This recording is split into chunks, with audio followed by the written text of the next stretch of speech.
जी तो नाज़रीन, ऐश के जुनून ड्रामा में अब तक हमने देखा कि ईमन होटल में काम करना स्टार्ट कर देती है। उसकी जॉब वहाँ पे स्टार्ट हो जाती है प्रॉपर।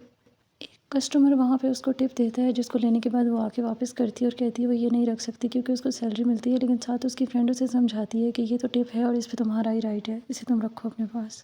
ईमन जब घर आकर अपने घर वालों को उस टिप के बारे में बताती है तो उसकी बहन उसे पूछती है कि क्या तुम्हें ऐसी टिप रोज़ मिलेगी, जिसके बाद वो कहती है नहीं ऐसा कुछ भी नहीं है, अगर आइंदा किसी ने दी तो मैं नहीं लूँगी, मैं इनको वापस कर दूँगी। आफ़िया अपने हस्बैंड से बात करती है और उनसे कहती है कि जैसे राहिम ने बिज़नेस स्टार्ट कर लिया था, अब मेरा ख़्याल है कि शहरोज़ को भी बिज़नेस स्टार्ट करवा देना चाहिए। शहरोज़ राहिम को ऑफ़िस में फ़ाइल देने गया होता है, वहाँ पे राहिम उससे बात करता है कि पापा चाहते हैं कि तुम अब बिज़नेस में पार्टिसिपेट करो और स्टार्ट करो, जिसके बाद वो कहते हैं मैं फ़िलहाल ऐसा कुछ भी नहीं सोच रहा। उसके बाद वो उसे वहाँ से जाने को कह देता है। जब शहरोज़ बाहर निकलता है तो उसकी नज़र एमन पर पड़ती है, तो जाने की बजाय वो वहाँ पे एक टेबल पे चला जाता है और वहाँ पे वो उसको बुलाता है और उससे ऑर्डर नहीं करता, लेकिन वो उससे कहता है कि आप मुझे कमेंट बुक ला दें, मैं वहीं पे कुछ लिख दूँ। एमन उससे कहती है आपने तो यहाँ पे कुछ अभी टेस्ट भी नहीं किया, तो आप अभी से कमेंट कार्ड पे कैसे लिख सकते हैं, जिसके बाद वो कहता है आप बस मुझे ला दें। उसके बाद वो एमन के साथ फ्लर्ट करता है और वहाँ पे अपना नंबर भी लिख कर चला जाता है, लेकिन एमन कोई रिस्पॉन्स नहीं देती। जमाल अपनी अम्मी के साथ एमन की तरफ आता है, वो उनसे झूठ बोलता है उनके घर वालों से, ये उनसे कहता है कि उसे बैंक में एक जॉब मिल गई है बहुत ज़्यादा अच्छी। जमाल की अम्मी उसकी और एमन की शादी की बात करती हैं, जिसके बाद एमन की माँ साफ-साफ मना कर देती है रिश्ते से और वो कहती है कि हाँ, मुझे एमन की शादी तुमसे तुम्हारे बेटे से करनी ही नहीं है, इसलिए तुम यहाँ पे कोई उम्मीद मत रखो। वो बात सँभालने की कोशिश करती हैं, लेकिन इसके बावजूद एमन की माँ उन्हें जाने के लिए बोल देती है। दूसरी तरफ राहिम माहीन से बात करता है कि उनके पेरेंट्स उनकी शादी के मतलब डिस्कस कर रहे होते हैं कि उनकी शादी कब की जाए, फिर वो माहीन को प्रपोज़ करता है। अगले दिन जमाल एमन से मिलने के लिए होटल चला जाता है, वहाँ जाकर वो उससे कहता है तुम्हारी अम्मी ने अच्छा नहीं किया इस रिश्ते से इनकार करके, और तुम तो मेरी मंगेतर हो, तुम भी एक लफ्ज़ नहीं बोली। एमन उससे कहती है कि वो उससे बाद में बात करेगी, उसके काम करने की जगह पर यहाँ पे तमाशा ना बनाए, जिसके बाद वो बड़ी मुश्किलों से मान जाता है और वो चला जाता है वहाँ से।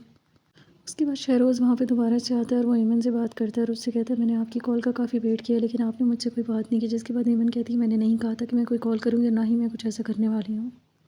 उसके बाद एमन राहिम की असिस्टेंट को बता देती है इस बारे में, जिसके बाद वो उससे कहती है कि ये हमारी जॉब ऐसी है, यहाँ पे ऐसी चीज़ें फेस करनी पड़ेंगी, मैं तुम्हारी ड्यूटी चेंज कर देती हूँ। जब एमन की वहाँ से छुट्टी होती है तो वो घर के लिए निकलने वाली होती है, तो वो बाहर आकर देखती है कि उसका कज़न जमाल अभी तक वहीं पे होता है और वो ज़िद कर रहा होता है। वो उससे कहता है कि मैं यहाँ से नहीं जाऊँगा जब तक तुम मुझसे बात नहीं करोगी। उसके बाद एमन उससे कहती है कि ठीक है तुम अभी यहाँ से जाओ, मैं घर पे जाके बात करूँगी तुम्हारे बारे में। उसके बाद एमन आकर अपने घर पे जब ये सारी बात बताती है तो उसकी अम्मी को बहुत गुस्सा आता है और वो उसके अब्बा से भी कहती है देख लिया कि आपका भांजा कैसा है। अगले दिन राहिम को सीसीटीवी फुटेजेस के ऊपर वो वीडियो दिखा देते हैं एमन की और उसके कज़न की। फिर जब राहिम बुलाता है एमन को और उससे पूछता है इसके बारे में, वो उससे पूछता है कि अगर उसे कोई मसला है तो वो बता सकती है, लेकिन एमन उससे कहती है ऐसी कोई भी बात नहीं है, वो उसका कज़न था तो वो संभाल लेगी, और साथ ही वो कहती है आज के बाद ऐसा कुछ नहीं होगा, आप बेफिक्र रहें। शहरोज़ अगले दिन अपने दोस्तों को भी वहाँ पे ले आता है, वो उन्हें दिखाना चाह रहा होता है एमन के बारे में और साथ ही वो उन्हें बताता है कि उस लड़की ने उन्हें कोई लिफ्ट नहीं कराई।